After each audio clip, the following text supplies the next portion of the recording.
Hello and welcome back. This is Here the Whole Time, Day 14 by Victor Martins. Enjoy. I wake up to Caio whispering things that, unfortunately, are not pledges of eternal love. Yes, Mom, I miss you too, he says in a low voice to his phone still lying by my side. Everything's fine here. I'll see you tomorrow. Give Dad a hug for me. Bye. He hangs up, comes closer to me, and kisses my cheek. I want to kiss his mouth, but I have a feeling that I might have awful morning breath. Imagine your mom's face if she found out this is what you do when you hang up the phone, I say, pointing at my cheek where he just planted a kiss. She would go ballistic. Though he laughs when he says it, there's concern in his eyes. But even with all of her eccentrics, I miss her. They'll be here tomorrow. That's just around the corner, I say with a lump in my throat. Where are they again? In Chile, celebrating their anniversary, he says. They spent the last couple days visiting some islands full of penguins. My parents are obsessed with penguins, apparently. I let out a confused laugh. Long story short, penguins are faithful, Caio explains. They stick with their partners forever, and if one of them dies, the other one stays alone for the rest of its life. Believe it or not, my parents find that to be romantic. Oh, come on, it's kind of cute. Yes, very cute. The idea of living the rest of your life by yourself, haunted by your dead penguin husband, became simply cannot move on with life. You're a monster, Caio. I just don't think that's how love works. It's too dramatic. This whole I'll love her forever even after you die, and I'll never love anyone else because my heart is forever yours. My favorite couple is Elizabeth and Mr. Darcy from Pride and Prejudice, I respond, and they spent 99% of the book basically hating each other. So I think I like me some drama. My favorite couple is us, Caio says with a smile, and I almost have a breakdown because I most definitely didn't see that one coming. Calliope? I suggest our couple name because it's the smartest answer I can think of on the spot. Lipicayo? He offers, laughing. Calipe is cool. That sounds like a car part. Better than Felicayo, though. Never mind all that, he said, stroking my face and kissing my lips, apparently not minding my morning breath. My mom doesn't know how to behave in the presence of two people who spend the night making out. She keeps winking or smiling at the two of us, and when it comes humanly impossible to deal with this level of embarrassment, I decide it's time to invite Caio on a second date. We need to get out of here, I say, sounding urgent. Get out of here like grab all the money we have, hop on an interstate bus, and take an unforgettable road trip? He answers, not showing much interest, still looking at his phone.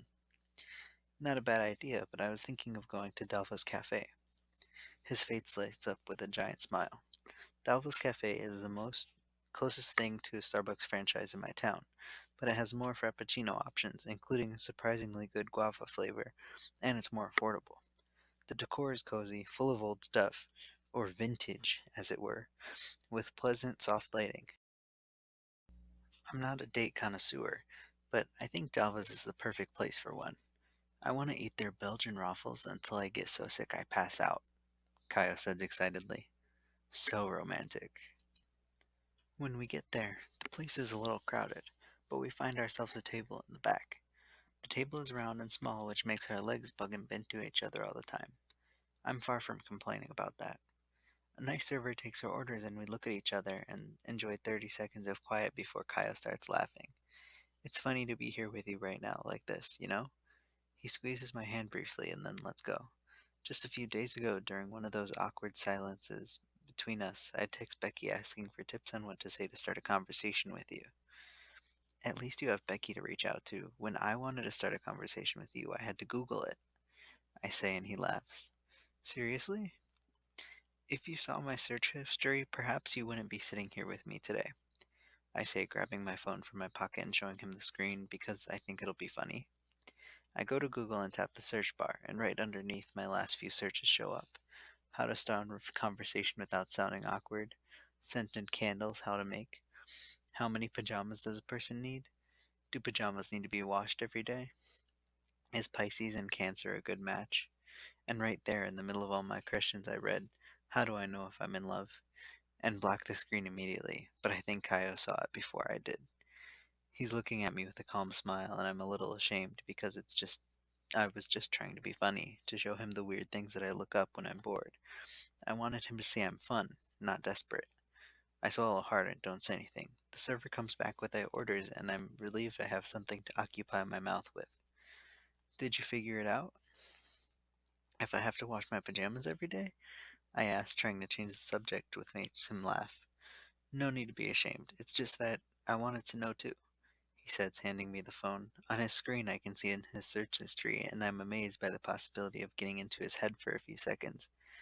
How to make brigadeiro without it sticking to the bottom of the pan? Animated musicals? Are Pisces romantic? Are Pisces hard to get? Harry Styles no shirt? First date tips? How to know if he's into you? I take a deep breath, reading line by line, and then look at him with a relieved smile. "I don't know what Google told you, but I can confirm that I am, in fact, into you," I say with a wink that probably makes me look creepy because he starts laughing. "Maybe it would have been easier to have asked you from the start, instead of hoping Google would give all the answers," he says. "When did it start?" "What do you mean?" "You said you could have asked me from the start. When was that? When did you stop and think that it was possible you were into me?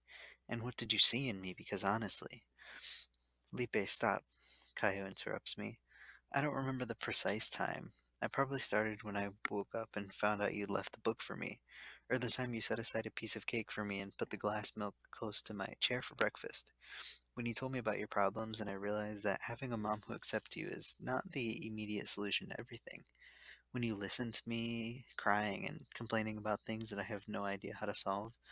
There was no beginning. It was all of those things that made me like you.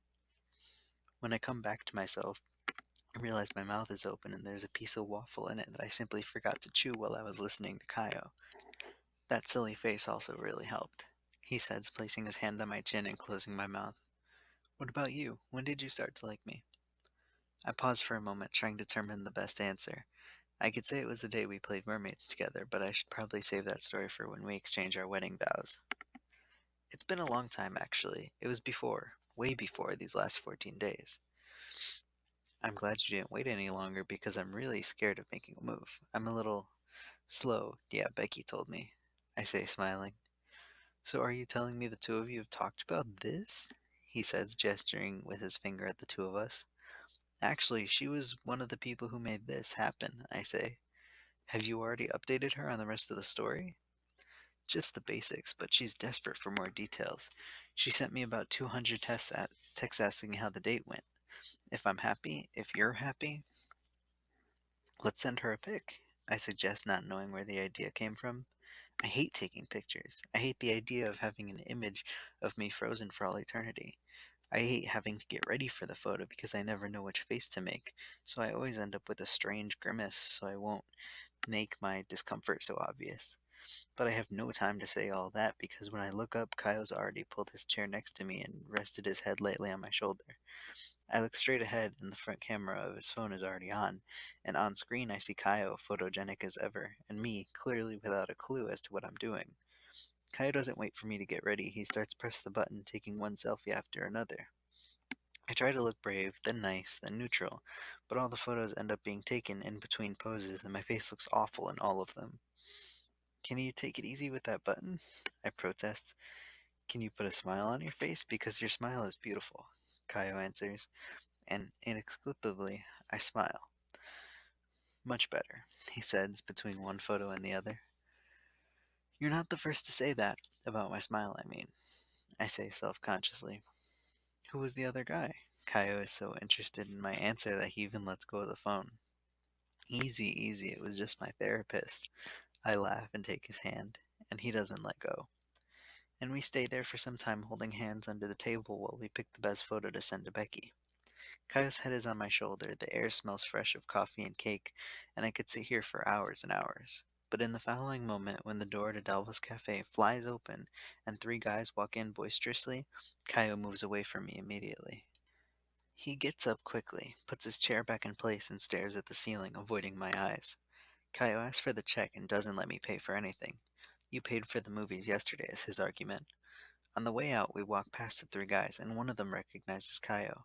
The three of them say a nice hello, and Caio answers hurriedly, then runs out of the cafe. His head hung low, not even checking to see if I'm following or not. He doesn't introduce me to the three guys. When we get to the street, I ask if everything is okay, and Caio tries to change the subject. Yeah, nothing's wrong. I really just wanted to leave. I need to start packing. Tomorrow life goes back to normal. The way he says all that gives my paranoid mind a lot of material to start working on. Here's my conclusion. Caio knows those three guys from school. Classmates, probably. People he wouldn't mind meeting on the street at all if he hadn't been with me. If he hadn't been holding hands and leaning his head against my shoulder. If he wasn't dating a fat guy. It's nothing new. Even I've thought something like that. When we come across a couple where one person is thin and the other one is fat, we tend to come up with 1,000 explanations for the couple's existence, and none of them is, they must love each other. That guy must have a fetish. The fat dude must be rich. He was probably thin when they started dating, and now the thin guy would feel bad breaking up with him. Whether they're a fetishist, gold digger, or coward, the thin one is always seen in a negative light, and that was probably what Caio was trying to get away from. When we get home, Caio treats me like normal, as if nothing happened. Here, inside my apartment, there's a safety zone where he can kiss me, hug me, and sleep by my side without fear. But tomorrow, Caio will leave, and he said so himself. Life will go back to normal. In the normal state of things, he's there, and I'm here. He's not my friend, much less my boyfriend. He'll go back to being the neighbor kid from apartment 57. We eat dinner in silence, and my mom must notice something went wrong because her winking has stopped for the time being. And now, sitting on my bed while I watch him organize his oversized leopard print suitcase, folding clothes one by one, removing all his belongings from my bedroom, I feel like I have nothing left to lose. What is it going to be like after you leave? I ask. What do you mean, the two of us? Yes, us. How do you want it to be after I leave? For a start, I think it would be nice if you stopped answering my questions with more questions, I say, and my tone is much ruder than I intended it to be. Felipe, what's happening? It's nothing. I give up on starting the discussion. Caio stops folding his clothes, steps away from his suitcase, and sits in bed with me. 5 minutes, he says, placing his hand on my knee. What are you talking about? Let's play a game. We have 5 minutes to say anything that comes to our mind, no consequences. And if you don't want to discuss it after the 5 minutes are up, we pretend like nothing happened. Caio explains. You know that's the worst idea in the world, right? And there are thousands of chances this won't end well. It's better than standing here all quiet without saying what you really feel, Caio answers. Oh, he wants feelings? I can give him that. 5 minutes then. I'll start. I position my phone between the two of us so I can check the time. Oh, and one more rule. You can't answer questions with more questions. Deal? Is this rule for the 5 minutes or for life? He asks. This game is going to be a disaster. When my phone's clock goes from 9:34 p.m. to 9:35 p.m., I start talking. I didn't like the way you walked out of the coffee shop today, running in front of me. I felt like you were ashamed of me. And then I felt ridiculous that I felt that way since we don't have anything yet. I'm sorry, Lipe. I didn't want you to feel that way. It's just that I'm scared of what's it's going to be like when you leave. I have a long list of insecurities, and I wish I could stop feeling this way, always insecure. Sooner or later, you'll realize you can get someone way better. I keep talking. I'm like a machine gun, full of feelings. I'm afraid too, Caio says, raising his voice and making it clear he doesn't want to be interrupted. 9:36 p.m. My fear isn't about you or the two of us, Caio starts. The truth is, I'm not ready to come out of the closet. Not at school, and much less at home. I see people telling stories about how important that was to them, but I can't see how doing so could be a good thing for me. Coming out to my family would be the worst decision of all time. My mom isn't like yours. That's why I ran away at the coffee shop. Those three guys from school aren't mean to me. They're just my classmates, that's all. But if they saw me with you, word could get around, and I don't want you to think that I want to hide, or to hide you. I just don't feel ready, he says all at once. I feel the weight of his words on my shoulder, the weight of everyone being full of problems. 9:37 p.m. I'm not ready either.